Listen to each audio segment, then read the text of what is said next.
ইনশাআল্লাহ। আমরা আজকে আওয়ামী দুর্নীতির ইতিহাস মানুষকে স্মরণ করিয়ে দিতে চাই। আমরা যেন পরস্পর প্রতিবাদ বিরোধী গণতান্ত্রিক আন্দোলনে এই সমস্ত শক্তি আছি, তারা যেন আমরা একতাবদ্ধ হই।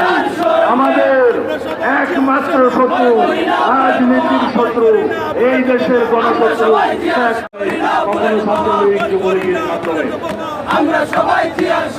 আমরা যারা গণতন্ত্রের পক্ষে সংগ্রাম করেছি, আমরা যারা আমাদের তারেক রহমানের নেতৃত্বে দীর্ঘ 15-16 বছর বাংলাদেশে ফ্যাসিবাদ বিরোধী গণতান্ত্রিক সংগ্রাম করেছি, তারা আমরা আজকে কোনো দেশের কি এজেন্ট হয়ে গিয়েছি। এই সমস্ত বয়ান কারা করছে?